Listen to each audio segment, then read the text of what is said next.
Bien, estamos de vuelta en Punto Económico. Estamos con Piero Gessi, con quien estamos conversando sobre varios temas, digamos, de la actualidad económica peruana, sobre este boom de crecimiento, sobre la posibilidad de aprovecharlo completamente y también de los riesgos que tenemos hacia adelante, de las limitaciones.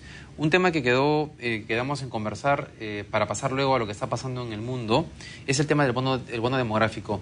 En el artículo que publican con José Gallardo hoy día mencionan que es una variable que va a jugar a favor del Perú. Explícale a los televidentes en qué consiste este concepto de bono demográfico. El bono demográfico significa que en un momento, digamos, la proporción de la PEA o la población activa es alta comparado con la gente, digamos, joven o muy mayor.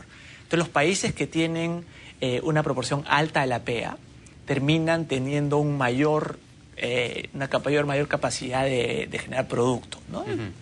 Hay más gente que trabaja, digamos. Entonces, el PBI per cápita termina siendo más alto cuando tienes más gente que trabaja, ¿no? Entonces, el Perú ha venido en un proceso, digamos, como tenía una población relativamente joven, esta población ahora está pasando a engrosar la PEA y eso está beneficiando las capacidades productivas del país. Ahora, muchos economistas han hablado sobre el bono demográfico y cómo con el ciclo de materias primas chinas nos abren una ventana de oportunidad. Y un poco lo que decimos en el artículo es verdad que tenemos un bono demográfico, pero en realidad ya ha venido jugando un rol importante hace algún tiempo y no va a empujar el crecimiento más de lo que lo ha hecho en el pasado, digamos. Entonces, un poquito la llamada de atención es, no nos olvidemos que el bono demográfico ya existió y va a seguir existiendo y es una variable favorable para el Perú, pero no más que en el pasado. Entonces, el crecimiento no va a aumentar por el bono demográfico. Ya está interiorizado en la tasa de crecimiento, claro. Más bien, de alguna manera, en los siguientes años va a empezar a tener un efecto negativo. Entonces, algunas veces, lo que mencionamos ahí es una confusión de niveles y tasas. ¿Cuánto tiempo nos queda de aprovechamiento de esta variable? Bueno, en realidad el bono demográfico termina completamente en el 2030, 35. Pero el efecto mayor son los siguientes 10 años, ¿no? Pero ya el efecto mayor, digamos, positivo. Empieza a ser cada vez menos positivo. Después de 10 años empieza a ser básicamente mínimo, ¿no? Okay. O sea, ahora, tenemos 10 años en que todavía va a jugar un papel importante, y comienza a bajar. Exactamente. Las variables demográficas son fundamentales. Si uno quiere explicar por qué Japón se estancó, las variables demográficas han tenido un rol fundamental. Algo que le está ocurriendo a la China, por ejemplo, es al haber tenido la política de un hijo único, han traído la fuerza a lograr mucho menos gente y la China está teniendo una población que se está estancando la PEA se va a estancar en 2015, entonces eso va a tener un factor negativo en la economía de China, por ejemplo. Entonces los valores demográficos son muy importantes, que a veces los economistas en el pasado tendíamos a subestimar y ahora están muy, muy presentes. Bien, hablemos de la economía internacional ahora que ha mencionado China. Pero comencemos con el tema de Estados Unidos. La FED anunció esta semana o la anterior. El 19 de junio. Que era posible que a finales de año comenzaría a retirar de a pocos todo el estímulo monetario que había introducido en la economía americana para tratar de evitar justamente un proceso de recesión mucho mayor. Lo cual, si uno lee un periódico, dice, eso implica que la economía está yendo mejor, o sea, está comenzando a recuperarse. Pero lo que inmediatamente sucede es que los mercados financieros se caen. Claro. Y lo que les preguntaba en la mañana es, los economistas siempre dicen que los mercados financieros se anticipan a algo, entonces si se caen es porque algo malo debe estar por venir. Entonces hay como una doble lectura o una doble señal. ¿Cómo interpretar lo que está pasando en el caso específico de Estados Unidos? Yo creo que la señal más importante que lanzó la Reserva Federal la semana pasada es que ya no va a empujar el precio de los activos financieros. O sea, de alguna manera, uno de los mecanismos de transmisión, digamos, a través de las cuales la política monetaria americana ha funcionado, es aumentar el precio de los activos financieros, de la bolsa de valores. Entonces, lo que ocurre es que el consumidor americano tiene parte de su riqueza en activos financieros. Entonces, en la medida que la bolsa de valores suba, se siente más rico y consume más. Entonces, ese mecanismo de transmisión era uno de los cuales a través se transmitía la política monetaria. Entonces, tal vez el mensaje más importante que te ha dado la Reserva Federal es que no quiere que los activos financieros sigan subiendo mucho más. Entonces, eso es lo que explica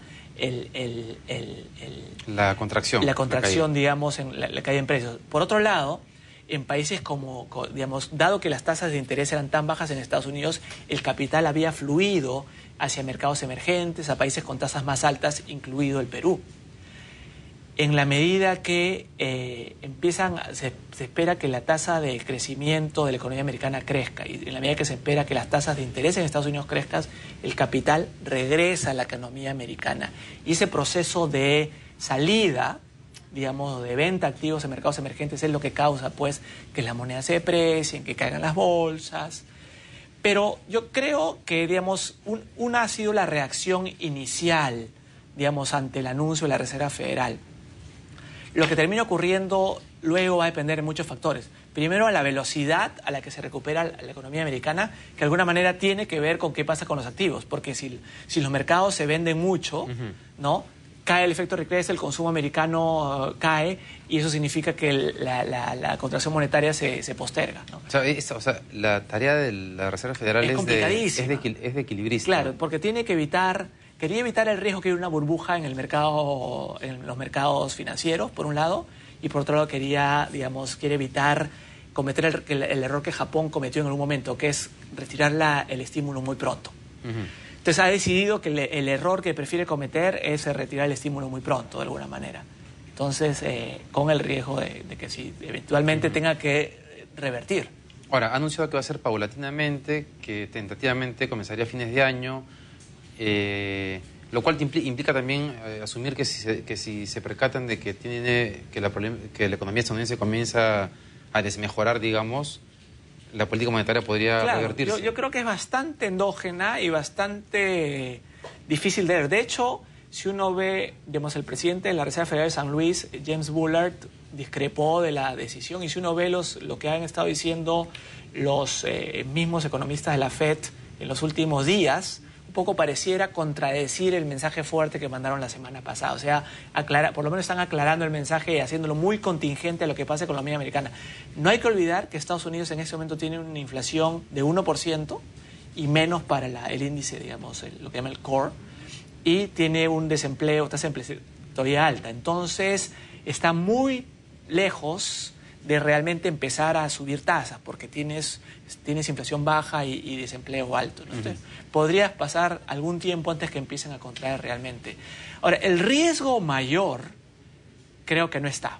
El riesgo mayor hubiera sido que la Reserva Federal estuviera detrás de la curva. O sea, el riesgo mayor es cuando tienes la inflación muy alta y tienes que contraer la política monetaria a pesar de que no estás creciendo. Solo porque la inflación es alta. En el caso actual, de alguna manera, si creces, contraes, si no creces, no contraes. Es decir, para que la inflación no se te dispare o se te vaya de las manos, tienes que sacar el dinero de la economía y lo que haces es que la economía entre en recesión y te metes en un círculo vicioso terrible. Ese es el escenario malo. El escenario malo es cuando contraes un poco a pesar de que no estás creciendo solo porque la inflación es muy alta. El escenario bueno es el cual como contraes como consecuencia de crecimiento, en cuyo caso las noticias... Hay una noticia positiva y una negativa que se neutralizan. En el otro caso, las noticias son solo negativas. El 2006 pasó eso, que fueron noticias negativas porque fue inflación y eso causó una venta mayor. Cuando comenzó la crisis del 2008, una de las cosas que se decía era que ya se hablaba de que China en algún momento, o sea, iba a poder soportar la recesión europea de Estados Unidos por un tiempo determinado, pero que en algún momento iba a comenzar a sentir los efectos. Y uno mira ahora, porque estaba basado en el tema de exportaciones, recién comenzaba a hacer un giro hacia el mercado interno, etcétera. Y uno ve que, claro, efectivamente China comienza a desacelerarse, y claro, y ya había economistas que decían, todo depende de que en realidad justo cuando China esté desacelerándose, Estados Unidos comienza a recuperarse, como que haya una especie de balance global en el conjunto. Estamos como en la transición de... Es como si estuviésemos como si nos hemos metido en un nuevo periodo de turbulencia y que va a durar un tiempo, o sea, no un mes, 2 meses, puede ser que dure un año, un poco más. Yo creo que para un país como el Perú, el escenario es peor que el que tuvimos antes. O sea, si China se desacelera y Estados Unidos mejora, es peor el contrario, que China se acelere y Estados Unidos se desacelere. Porque la economía americana tiene dos efectos sobre nosotros. Por un lado, el crecimiento americano, digamos, mejora, nos ayuda por el lado de la cuenta corriente, las exportaciones. Pero por otro lado, la política más contractiva de la Reserva Federal, que seguiría el crecimiento americano, nos perjudica, digamos, de menos flujo de capitales hacia la economía. Pero son capitales de corto plazo, sobre todo. Pero también de largo plazo. O sea, de alguna manera, si crees que la economía americana empieza a crecer más, tienes menos necesidad de buscar rentabilidad en oportunidades en otros países, ¿no?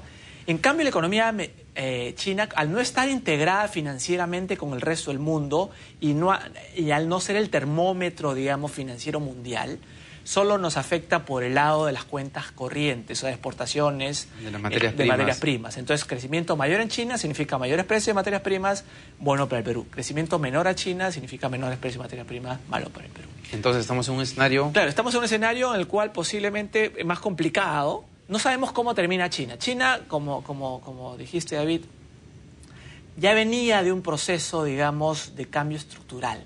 China vivió por 30 años un crecimiento promedio de 10% anual. Que también es una cosa... Por 30 años, que es una brutalidad. O sea, no hay precedente, no hay ningún país en el mundo. Y una de las cosas que humilla más a los economistas, que ningún economista en el año 78 te hubiera dicho que China hubiera crecido con lo que hizo, 10% cada año por 30 años, ¿no?